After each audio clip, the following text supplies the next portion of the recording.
আসসালামু আলাইকুম রহমতুল্লাহি ওয়া বারাকাতুহু। জি, শেখ আকরামুজ্জামান যেটা পোস্ট দিয়েছেন ওটা উনি জেনে বুঝে সজ্ঞানে দিয়েছেন এবং আমিও তার অনুকূল। এখানে কথা হলো যে গণতন্ত্র একটা চাপানো তন্ত্র। ঠিক আছে? এবং এখানে যারা ক্যান্ডিডেট তারা আছে নাস্তিক আর আস্তিক। এই হলো পরিস্থিতি। মানে ইসলামের পক্ষের শক্তি, ইসলামের বিপক্ষের শক্তি। এরকম হয়েছে পরিস্থিতি। এখন ভোট কাকে দিবেন আপনি? তুলনামূলক মন্দের ভালোকে দেওয়া যেতেই পারে। সেই হিসেবে জামায়াতে ইসলামকে দেওয়া যেতে পারে একবারে নাস্তিক মার্কা লোক বাদ দিয়ে। ঠিক আছে? এবার এটাই করণীয়।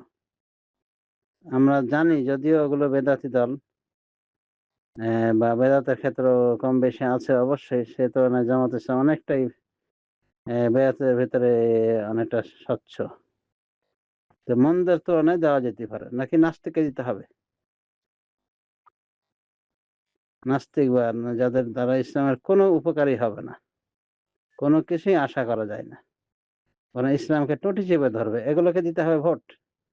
যদি দিতে হয় নাকি মরা মুর্দার মতো চুপ করে থাকতে হবে? ভোটই দেওয়া যাবে না। ভারতে তো ভোটের সিস্টেমটা আছে। সেখানেও কোনো ক্যান্ডিডেট নাই মুসলমান। তারপরেও কিন্তু মুসলমান দিতে বাধ্য। পরিস্থিতির দাবি। একটা আছে উগ্রবাদী হিন্দু, মোদির একেবারে খালাতো মামাতো ভাই। ওই এলাকায় পাস করলে ও টুঁটি চিপে ধরবে আরো মুসলমানদের, জবাই করবে। আর আছে সেও হিন্দু কিন্তু ভিন্ন দলের এবং সে তুলনামূলক মুসলমানদের প্রতি সহনশীল। সেও মুসলমান না কিন্তু সে যদি নির্বাচিত হয় এলাকায় তো তুলনামূলক মুসলমানরা শান্তিতে থাকবে। তো ভোট কাকে দেবে না চুপ করে থাকবে? উগ্রবাদী হিন্দুরা যাতে বিজয়ী হয়ে যায়। এগুলো বোঝার বিষয় রয়েছে। আসলে আমাদের ওই কঞ্চি থেকে মানে বাঁশ থেকে কঞ্চি জড়াল হয়ে গেছে আমাদের ছাত্র আর কিছু বুদ্ধিজীবী আহলে হাদিস। বেটাদের লেখাপড়া ভালো নাই। জ্ঞান গরিমার সময় মানে অনেক সমস্যা ঘাটতি নিয়ে পাকনামি করে বেশি। এই গণতন্ত্র যেটাকে কুফরি বলা হচ্ছে, যেটা চাপানো হয়েছে। এগুলো নির্বাচন সম্পর্কে শেখ বিন ওসমান কি বলেছে?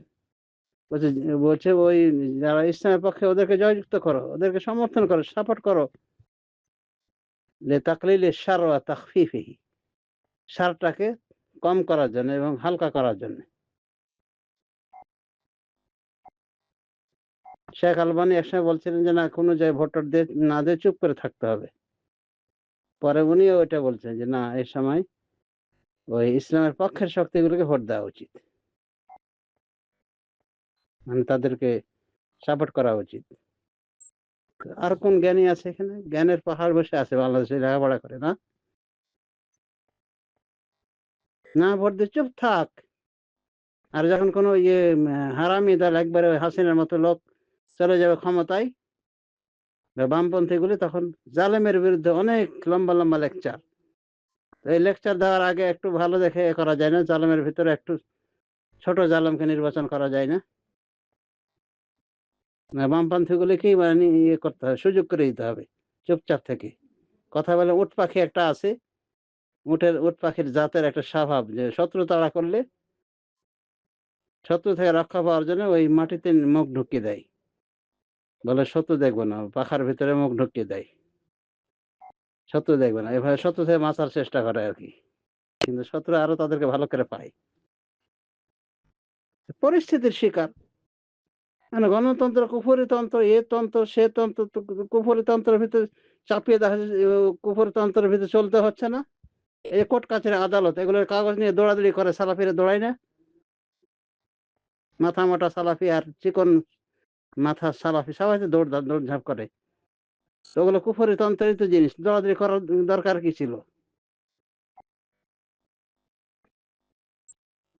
তো মাথায় চাপিয়ে দেওয়া জিনিস যেটা চেপে গিয়েছে অলরেডি, সেখানে সে পরিস্থিতি অনুযায়ী করতে হবে।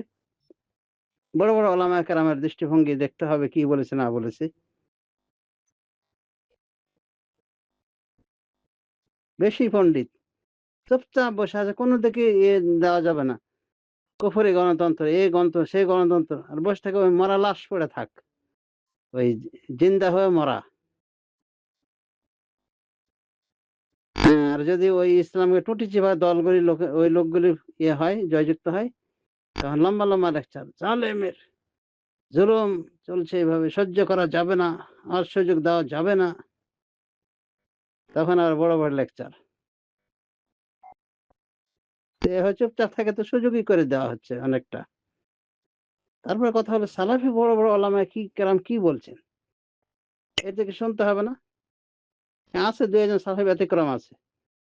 সেখানে বে বে যেখানে আলবানী রহমাতুল্লাহ আলাইহ, শেখ বিন বাজ, শেখ ইবনে উসাইমিন, বড়, বড় ওলামায়ে কেরাম যেখানে সাপোর্ট দিচ্ছে, এই শুধু মানে বলছে তুমি ভোটটা ইয়েকে দিয়ে দাও, ইসলামের পক্ষের শক্তিকে দিয়ে দাও। সমস্যা কি? মানে জিন্দা থাকতে মুর্দা হয়ে পড়ে থাকতে হবে ভোট না দিয়ে। এটাই ইসলাম।